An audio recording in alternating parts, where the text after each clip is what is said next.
खुशियाँ पाते हैं। सुनते ही जिनका नाम असुर और खल घबराते हैं। माँ से मौत कई तरह की होती है। अश्वत्थामा को मारा नहीं गया, वो अमर थे, तो उनकी मणि को ही निकाल लिया गया। मौत कई तरह, किसी की प्रतिष्ठा छीन लीजिए, वो ऐसे ही मर गया महाराज। मरने के लिए शरीर त्यागना जरूरी थोड़ी है। समाज में आपका कुछ रहा ही नहीं, कोई आपका सम्मान ही नहीं है, तो आप मरे हुए ही हैं महाराज। मरे हुए भी कई प्रकार के होते हैं। आप अपने नजरों में जिस दिन गिर जाएंगे उस दिन भी आप मर जाएंगे। मरने के लिए शरीर त्यागना ही जरूरी नहीं होता। कहें चले जाओ, और कुल मिलाकर के ये राज्य से बाहर चला गया और जंगल में चला गया। अब इसको पछतावा होने लगा। कुछ लोगों को घटना घटने के बाद समझ में आता है कि हमसे गलती हो गई। कहते हैं ना, बिना विचारे जो है ना सो पाछे पछताए, काम बिगाड़े आपनो जग में होत हंसाए। तो ये एकदम से एक झटके में जमीन पर आ गया। और यही बात जब मैं इंटर में लेक्चरर के रूप में बच्चों को पढ़ाता था तो मैं कहता था, देखो कभी कभी मैं कह देता था, जबकि मुझे लगता था कि थोड़ा ज़्यादा बोल गया क्या, लेकिन मैं कह देता था बच्चों से कि ये जो तुम कपड़े पहने हो ना, इसके अंदर जो अंतः वस्त्र पहने हो, वहाँ मैं थोड़ा सामान्य भाषा में, या ये तो व्यासपीठ है, यहाँ की भाषा थोड़ी और अलग होती है, क्लास में थोड़ा शिक्षकों को छूट होती है, तो मैंने कहा जो तुम वहाँ की सामान्य भाषा में जो बच्चे समझ सकें, अगर लड़का है तो मैं कहता था जो तुम अंतः वस्त्र पहने हो ना, ये भी तुम्हारे पिता का खरीदा हुआ है। जिस दिन वो अपने पे आ गए ना, अगर ये वस्त्र उतार लेंगे ना, तो तुम किसी के सामने मुंह दिखाने लायक नहीं रहोगे। और अपने पिता को तुम पलट के जवाब देते हो, अपनी माँ को पलट के जवाब देते हो। कुल मिलाकर के महाराज यहां पर सत्यव्रत को पछतावा होने लगा। धीरे धीरे वो रोने लगा। झटका बहुत बड़ा था, एक झटके में युवराज से वो सड़क पर आ गया। यही मैं कहता हूं, है ना। लेकिन उसको गलती, देखिए गलती का एहसास होना भी कई तरह का होता है। एक होता है ना कि प्रतिशोध की ज्वाला धधकने लगे कि अच्छा ऐसा, अब तो मैं कुछ ऐसा करूंगा कि सब कुछ बर्बाद। तो ये रचनात्मक तो नहीं हुआ महाराज, बल्कि आप और घटिया, मतलब और नीचे चले गए आप, कि हमारा नहीं तो फिर किसी का नहीं। तब तो आपका स्तर और नीचे, फिर सुधार की तो गुंजाइश ही खत्म कर दी आपने। आपने तो अपने दरवाजे खुद अपने हाथ से बंद कर लिए, फिर कौन खोल पाएगा महाराज, जब स्वयं आप अपने भविष्य का दरवाजा खुद ताला लगाने को तैयार बैठे हैं। तो ये पछतावा नहीं है। पछतावा तो वो है कि हमसे ये हुआ। और मैंने कथा में कहा था, पछतावा की 2 सीढ़ियां हैं। इन दोनों सीढ़ियों पर बारी बारी पैर रखना होगा, तभी जाकर प्रायश्चित होता है। उस पर विस्तार से नहीं जाएंगे, क्योंकि उस दिन कथा में मैं बोल चुका हूं कि पाप और पुण्य हम लोग बहुत सुनते हैं पुस्तक में, बार बार पाप पुण्य। अध्यात्म के क्षेत्र में ये शब्द बहुत गूंजता है। तो मैंने कहा था चलिए आज पहचान लेते हैं पाप क्या है और पुण्य क्या है। तो मैंने कहा था पाप छुपना चाहता है।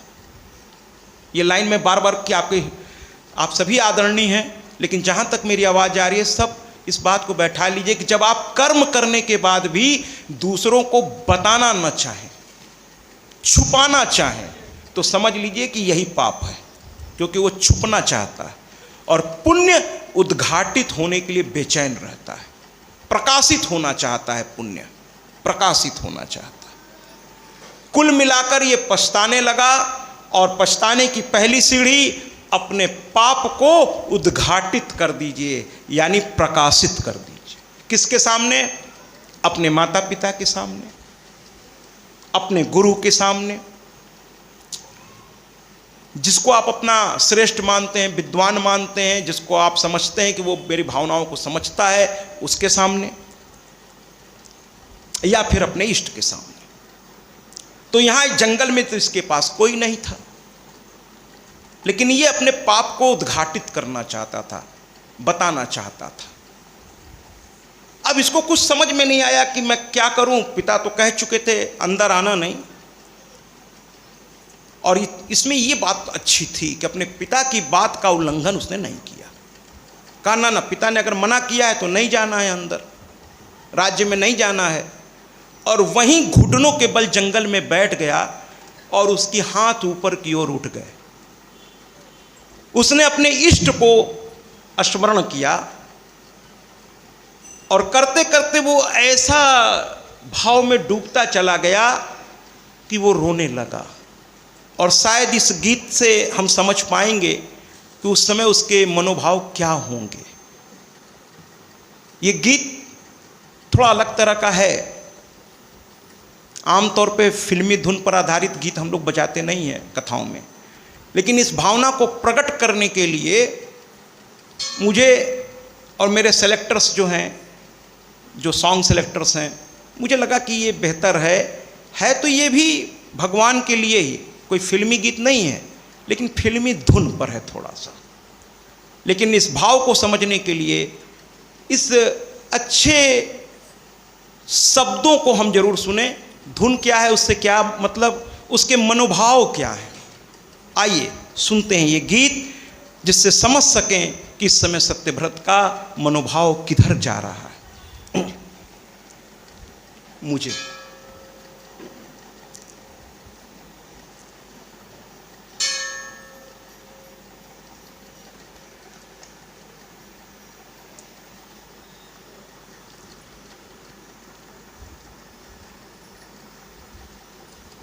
मुझे जीने का शौक नहीं।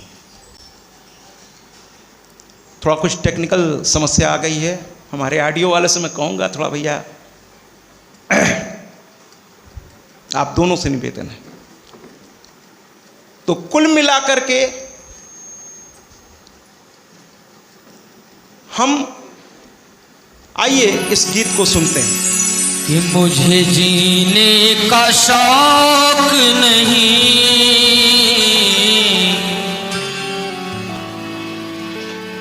मुझे जीने का शौक नहीं, जीता हूँ दर्श पाने को। इस तरीके से उसने अपने दुख को मां के सामने व्यक्त किया। मां ने, मैं यहां पर एक शब्द इस्तेमाल करने जा रहा हूं क्योंकि मां हमको अंदर से जानती है। मां की इच्छा नहीं थी आने की, वो सत्यव्रत को बहुत अच्छी तरह जानती थी। कुछ लोग होते हैं साहब, वो दुख पड़ा तो थोड़ी देर के लिए उनमें सुधार आपको दिखेगा, लेकिन उनका जो बेसिक नेचर है, उस नेचर से वो अपने आप को बदलने को तैयार ही नहीं होते। इसीलिए तो उनके जीवन में निरंतर दुख ही दुख होता है, क्योंकि जब तक नजरिया नहीं बदलेगा तब तक नजारे नहीं बदलेंगे। देखिए, एक किसान का लड़का आईएएस बन जाता है, एक चाय बेचने वाला देश का प्रधानमंत्री बन सकता है। यानी आप सब कर सकते हो, लेकिन कितने लोग ये कर पाते हैं? कितने लोग तो जो जीवन ईश्वर ने दिया उसी में वो जो काम कर रहे हैं, अगर वो चाय बेचे तो उनका बच्चा भी, क्योंकि उसकी सोच उधर नहीं जा रही है। वो थोड़ा नशा पानी करने लगा, पिता थोड़ा खाते थे वो और ज़्यादा खाने लगा नशा पानी, और वो उसी जिंदगी में जी रहा क्योंकि वो उसको वहीं पे संतोष है। लेकिन कुछ कुछ छटपटाहट हो जाती है। वो तो एक कुर्ता पैजामा पहनकर और एक कुर्ता पैजामा बामुश्किल रख करके और कंधे पे झोला लटकाकर, कभी हिमालय पर तो कभी कहीं, और जब ऐसी छटपटाहट और ऐसी साधना जगती है भैया, तो फिर वो देश का प्रधानमंत्री बनता है। हर आदमी तो नहीं बन पाता, सारी सुविधाएं दे दीजिए नहीं हो पाता। कुछ लोग जो काम उसे मिला है उस काम को भी वो ठीक से नहीं करते, तो कैसे तरक्की होगी महाराज? जो काम आपको ईश्वर ने सौंपा है आपके प्रारब्ध के अनुसार, कर्म के अनुसार, उसको तो पहले सही से करिए और उसके साथ साथ आगे बढ़ने के रास्ते तलाशिए, तो रास्ता निकलेगा ना। लेकिन जो मिला है उसको भी हम ठीक से नहीं करेंगे, तब तो जो है वो भी चला जाएगा, आगे बढ़ना तो छोड़ दीजिए। तो सत्यव्रत जो है कुल मिलाकर के पछताया, माँ सामने आई, लेकिन माँ जानती थी कि इसको अगर मैंने वरदान दिया तो ये फिर दुरुपयोग करेगा, ये कुछ देर की इसकी पछतावा है, ये स्थिर नहीं है। कुछ लोग सुबह सॉरी बोलते हैं और शाम तक फिर भूल के अपने उसी काम में लग जाते हैं। वो बस सॉरी इसलिए बोलते हैं कि वो मामला किसी तरह हल हो जाए। ऐसे लोगों के सॉरी और ऐसे लोगों की चीज़ों का क्या महत्व महाराज। वो बस मामला हल करने के लिए ये काम करते हैं। तो इसको फिर पछतावा नहीं कहते, इसको तो एक षड्यंत्र कहते हैं कि बस किसी तरह हो जाए सामने वाला शांत, उससे हल होगा क्या समस्या। समस्या तो जहां की तहां है, क्योंकि आपकी सोच जहां की तहां है, समस्या भी जहां की तहां। फिर क्योंकि सोच ही नहीं बदल रही, समस्या कैसे बदलेगी आपकी। तो कुल मिलाकर के महाराज हमारे सत्यव्रत के सामने माँ आई। माँ ने कहा सुनो, चूंकि तुमने मुझे पुकारा है, मैं आ तो गई हूं, थोड़ी देर में तुम्हारे पिता के भेजे हुए मंत्री मेरे आशीर्वाद से आएंगे और तुम्हें तुम्हारे पिता एक और मौका देंगे, क्योंकि तुम उनकी इकलौती संतान हो और अब उनको वानप्रस्थ में प्रवेश करना है।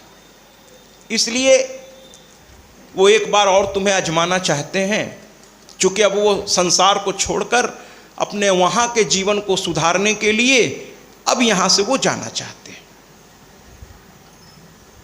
कुल मिलाकर के मंत्री आया, सत्यव्रत को लेकर गया। पिता ने पहले बैठ करके घंटों उसको समझाया कि शायद इसमें कुछ बदलाव आ गया हो। माँ बाप को हमेशा आशा रहती है कि मेरा बच्चा शायद कहीं से सीख जाए, लेकिन कुछ लोग तो ठाने बैठे होते हैं महाराज।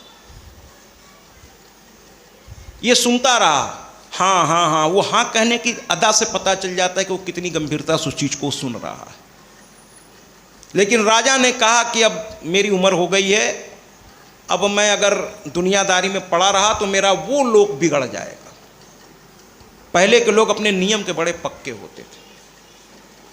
कहे अब अयोध्या का जो होना है वो हो, न मैं पहले था न मेरे मरने के बाद मैं रहूँगा। इस भ्रम से राजा अपने आप को बाहर कर लिए कि मुर्गा बाग नहीं देगा तो सुबह नहीं होगी। उन्होंने कहा पहले भी अयोध्या चली है, आगे भी चलेगी, लेकिन मुझे अपना वो लोक सुधारना है, इसलिए मुझे इस दुनियादारी से हर हालत में बाहर होना ही होगा। और अंत में राजा ने घोषणा कर दी, इनका राज्याभिषेक कर दिया और राजा जंगल की ओर सपत्नीक चल पड़े, वानप्रस्थ। कि अब चलकर दोनों पति पत्नी ईश्वर को याद करेंगे, ईश्वर को स्मरण करेंगे और अपने उस लोक को सुधारने का प्रयास करें। इस लोक के लिए जो हो सकता था मैंने बहुत कर दिया, अब मुझे अपना वो लोक देखना है, वहाँ मुझे अकेले जाना है। वो कहते हैं ना कि जब अंतिम विदाई होती है तो पत्नी घर तक, बेटा रिश्तेदार चिता तक, उसके बाद का सफ़र अकेले ही करना है। उस दिन कोई साथ नहीं देगा। तो जब अकेले करना है तो उसके लिए कुछ तैयारी तो करनी होगी ना महाराज। जैसे हम लोग यहाँ पर रिटायरमेंट की तैयारी करते हैं तो वहाँ के लिए भी कुछ तैयारी तो करनी पड़ेगी, नहीं तो बड़ी मुश्किल हो जाएगी। क्योंकि अकेले होंगे आप। जब आए थे तो भी आप अकेले थे। वो तो पैदा होते ही पिता के पूरा परिवार, आपके दादा दादी और परदादा, ये सबसे जुड़ गए आप। और इधर माँ के पूरे परिवार से नाना नानी परनानी ये सब जुड़, ये तो जन्म होने के बाद ये रिश्ते बने। और जैसे ये शरीर त्यागेंगे, इस शरीर के साथ ये रिश्ते भी छूट जाएंगे। फिर तो एकला चलो रे, अकेले ही चलना पड़ेगा, अकेले ही।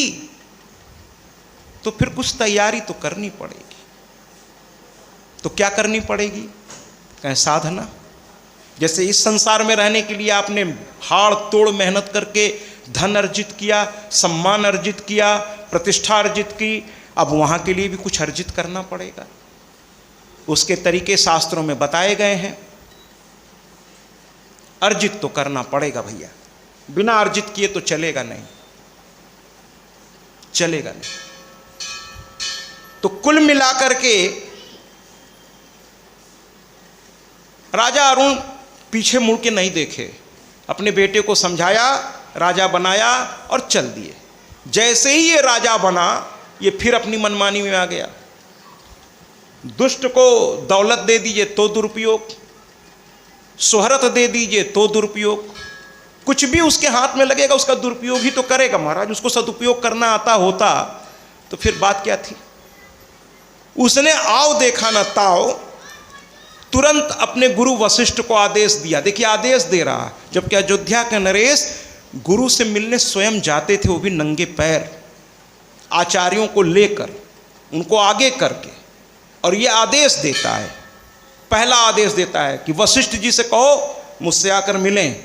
जब आप संतों से मर्यादा छोड़कर बात करने लगेंगे, उनसे आप तुम तड़ाक की भाषा में बात करने लगेंगे, संत ऐतराज नहीं करेगा, वो बस मुस्कुरा देगा। आप अपना सब कुछ गंवा रहे हैं, है ना। आप सच पूछिए तो उसका सम्मान नहीं कर रहे हैं महाराज, आप शास्त्रों में बताए नियमों का पालन कर रहे हैं।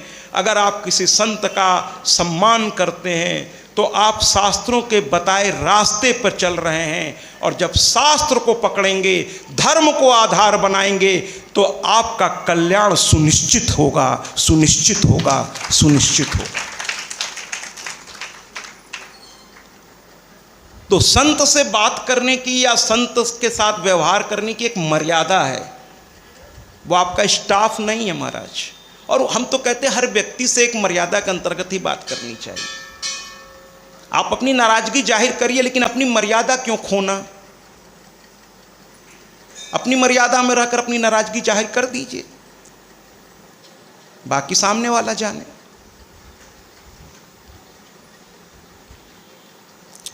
तो कुल मिलाकर के इसने कहा वशिष्ठ को बुलाइए।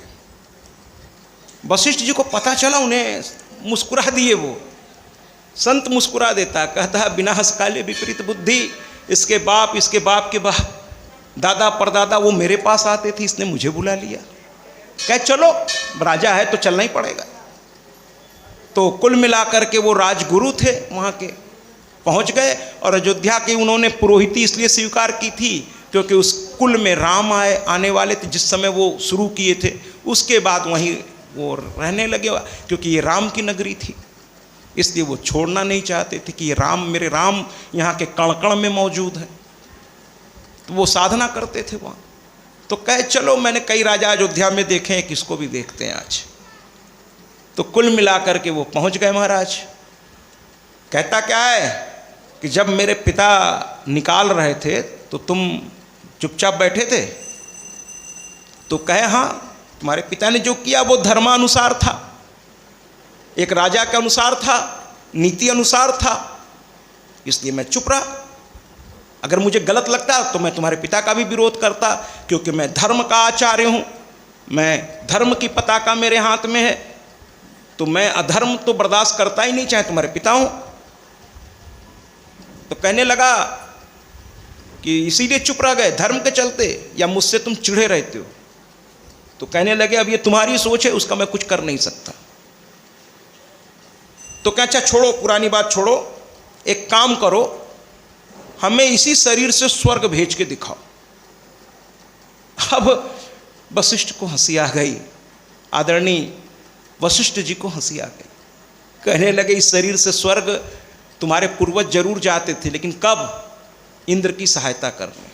अयोध्या में ऐसे ऐसे नरेश हुए हैं जो इसी शरीर से स्वर्ग गए, लेकिन वहाँ रहने के लिए नहीं गए हैं, क्योंकि रहने के लिए एक फिर से प्रोटोकॉल, एक प्रोसीजर है। इस शरीर को असुरों को मारा है और फिर वापस लौट आए। ऐसा हुआ है अयोध्या में। लेकिन तू तो इस लायक है ही नहीं, तेरी योग्यता ही नहीं इस लायक, तेरी योग्यता ही नहीं है। तो कहने लगे फिर तो तुम गुरु किस बात के? कुछ लोग गुरु पे ही प्रश्न चिन्ह, बहुत से लोग सन्यासियों से जब मिलते हैं, संतों से मिलते हैं, तो उनकी परीक्षा लेना शुरू करते हैं। महाराज बड़ी आनंददायक हमको ये दृश्य लगता है कि क्या बात है साहब, माने आपको अपनी विद्वता का इतना कि आप संत की परीक्षा लेने लगे। अरे छोड़िए ना, उसके पास कुछ नहीं है, जाने दीजिए, वो अपने रास्ते, आप अपने रास्ते। अगर वो कोई गलत काम नहीं कर रहा है, अगर धर्म की आड़ में कोई व्यवसाय या कुकर्म नहीं कर रहा है, तो उसको प्रणाम करके चुपचाप निकल जाइए। प्रहलाद वाली गलती क्यों कर रहे हैं कि नर और नारायण से आपने युद्ध ले लिया? ये देवी भागवत की ही कथा है। कहने लगे तुम सन्यासी होकर के धनुष क्यों रखे हो? लीजिए साहब, प्रहलाद जैसा भक्त नर और नारायण से ऐसे प्रश्न करने लगा। बड़ी अजीब स्थिति है महाराज। तो कहता क्या है कि अगर वास्तव में तुम गुरु वशिष्ठ हो, ब्रह्मा के मानस पुत्र हो, बाद में आगे चलकर निमि के श्राप से फिर तुमने दूसरे लोगों के कोख से जन्म लिया, वो एक अलग कहानी है, लेकिन तुम ब्रह्मा के मानस पुत्र हो, तो तुम में तपोबल अगर है तो तपोबल से मुझे भेज के दिखाओ। वशिष्ठ ने कहा अरे मूर्ख, जाने दे, बात यहीं ख़त्म करते हैं। जो पढ़े लिखे आदरणीय होते हैं ना महाराज, वो बातों को विस्तार देने में विश्वास नहीं करते। गलत बातों की मैं बात कर रहा हूँ। जहाँ वो देखते हैं कि सामने वाला मूर्खता की चरम सीमा में जा रहा है, तो उस बात को वहीं वो समाप्त करना समझदारी समझते हैं। देखिए, सामने वाला अगर व्यक्ति नासमझ हो तो उससे बात करने का कोई लाभ है नहीं, खाली बातों का विस्तार ही होगा, नतीजा निकल के आएगा नहीं कुछ, केवल आपको थकान होगी। तो जहां आपका पाला किसी ऐसे व्यक्ति से पड़ जाए जो अपने आगे किसी को कुछ सुनने को तैयार ही नहीं, समझने को तैयार ही नहीं, वहां मौन रहिए। जहां कौओं की कांव कांव गूंजती है, वहां कोयल शांत हो जाया करती है, क्योंकि वो जानती है कि कर्कश आवाज में मेरी मीठी आवाज कौन सुनेगा। तो वशिष्ठ ने कहा देखो बातें ही खत्म करो, जाने दो, हटाओ। कहने लगे ना, मुझे अभी इसी वक्त सशरीर स्वर्ग भेजो, वरना मैं पूरे राज्य में घोषणा कर दूंगा कि तुम ढोंगी हो।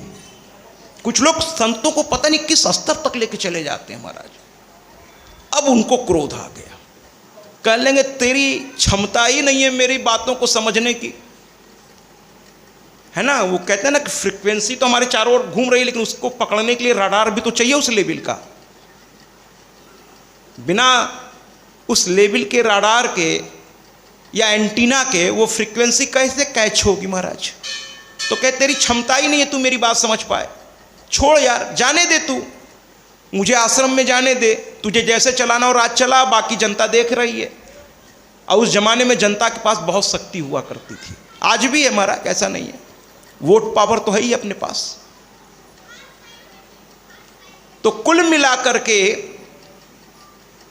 वशिष्ठ उठ गए, लेकिन ये पीछे पड़ गया, कहे खबरदार, मैं राजा हूं, पहले जैसा नहीं चलेगा, मेरी इजाजत के बिना तुम एक कदम नहीं रख सकते। वशिष्ठ ने कहा हो, आज तक जो रघुनंदन ने मुझसे नहीं कहना तो छोड़ो, सोचा भी नहीं होगा, वो तो मर्यादा पुरुषोत्तम थे, है ना। आज तू मुझसे इस तरह की बात कर रहा है, तू। कहने लगे वशिष्ठ कि अभी भी अंतिम बार समझा रहा हूं, तेरे पिता का चेहरा बार बार मेरे सामने आ रहा है, तेरे पूर्वजों का चेहरा बार बार मेरे सामने आ रहा है, उन्होंने मेरी बहुत सेवा की है, अंतिम बार समझा रहा हूं, अपने कुल खानदान के लिए हो सके तो चुप हो जाए। लेकिन ये माना ही नहीं। अंत में वशिष्ठ को क्रोध आ गया, श्राप दे दिया, श्राप दे दिया। और क्या श्राप दिया कि तू 3 जगह से शंकु हो जाए, क्योंकि तूने मनमानी के दौरान मैं बहुत सहा, तूने मेरे गौ की हत्या कर दी, एक कन्या को भरी सभा से अपहरण किया, और आज अपने गुरु का तूने अपमान किया। 3 गलतियों की वजह से तेरे ललाट पर 3 गहरे दाग बन जाएं और राजसी वेशभूषा छूट जाए और तू चांडाल वेश में चला जाए। जो तू अंदर से है वही तू बाहर दिखने लग। चेहरा दिल का आईना होता है। तो कहे जो तू अंदर से वही तू बाहर दिखने लग। और अंत में महाराज वो चांडाल हो गया। फिर भगा वो जंगल की ओर। अब की बार मंत्रियों ने कहा चलो कान्ना अब नहीं, किस मुंह से जाऊंगा, मेरा वेशभूषा देख रहे हो, मेरे शरीर से दुर्गंध आ रही है। तो मंत्री समझ गए तेरे कर्मों का नतीजा है, तेरे शरीर से दुर्गंध नहीं आएगी, जब तेरे सोच में दुर्गंध है तो शरीर से भी आएगी। मंत्री कुछ बोले नहीं, कहे मेरा पुत्र हरिश्चंद्र, उसको तुम लोग राजा बना लो। अब वो थोड़ा बड़ा भी हो चला है, अब वही राज्य संभालेगा। मैं भी अपने पिता की तरफ चल रहा हूँ वानप्रस्थ में अभी से। कहते ना गलत व्यक्ति के पास सुख जल्दी आता नहीं, और आता है तो जितनी तेजी से आता है उससे कहीं ज़्यादा तेजी से उसके हाथ से निकल भी जाता है, क्योंकि उसमें संभालने की क्षमता नहीं होती महाराज, नहीं होती संभालने की क्षमता। तो कुल मिलाकर के